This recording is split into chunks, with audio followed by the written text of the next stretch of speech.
It's early December. We've already had several hard freezes and a heavy snow, and I'm going to show you the last harvest in our garden for this year. That's right, we still have some things to harvest from our fall garden. And a couple of times we've kind of showed you how things were progressing with the successive planting here of our carrots and lettuce. This was the second planting, and this side is a little bit earlier.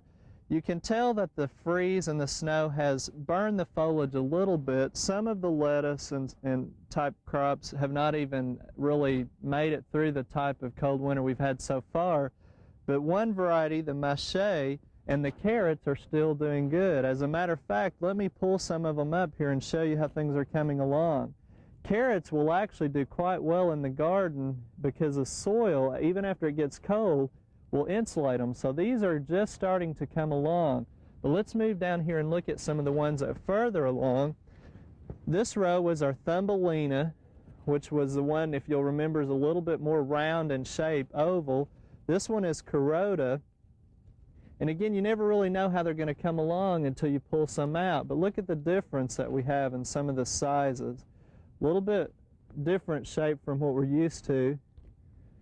And then you can see those. Let's wash them off and see how it's going. Again, we had snow on the ground for about 3 days, and they're not really even harmed at all. The freshness will be great, and it'll be fun to take those into the kitchen and start consuming them.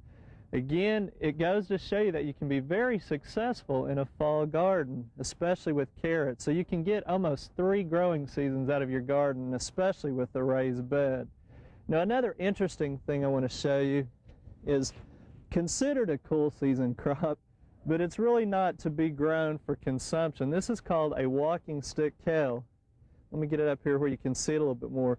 Now, we first got this idea from the Kirkpatrick Center in Oklahoma City on many of our stops there. It's basically grown to make a walking stick, and they have some that are much straighter and taller than ours, and after you harvest them and you let them cure, you can actually use it for a walking stick. They're pretty sturdy. Again, it's called walking stick kale. It's one of the heirlooms that we've been talking about, and you treat it just like you would with some of your other cole crops. It has the cabbage looper problems. You have to watch it, and because it's so tall and woody, we're protecting it on the cold nights and putting it out during the day, but we'll probably give it a few more months and see how much height we can get on it. Some people tell me they've come up with 6 feet of cane on these before they harvest them. I'm going to lay it down here so it doesn't blow over on us. And let me go over here and show you some more of our other crops. We put our transplants out on this particular variety of broccoli romanesco. Really, they were too tall and lanky, and what happened, you can see the curling of the stems, and with the cold weather, they're still doing pretty good, but they're not going to make on us. And that was a problem because we let the transplants get too tall, and we didn't get them planted early enough.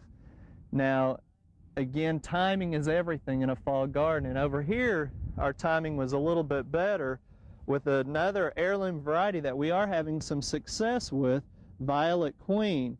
Now, if you look at it, the foliage actually looks like a cauliflower plant to me, but when you look in the centers, it is a broccoli, not our traditional color of broccoli that we see. It's a purplish color.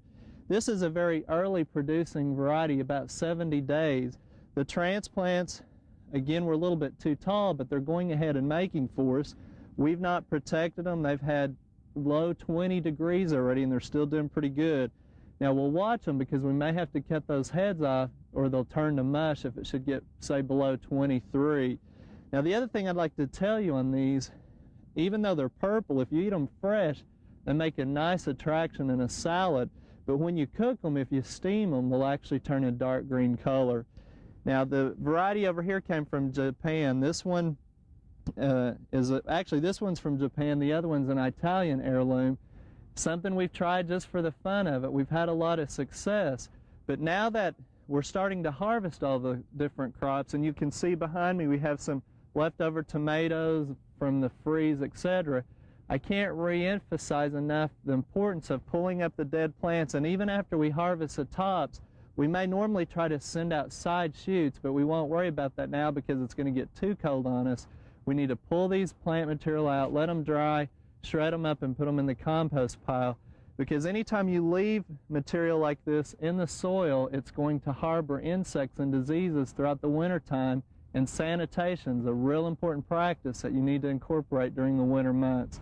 So this is the end of our harvest. We've been very pleased and had a lot of fun with the heirlooms, and hopefully you'll start looking through those catalogs again and see what you can try next year in your garden.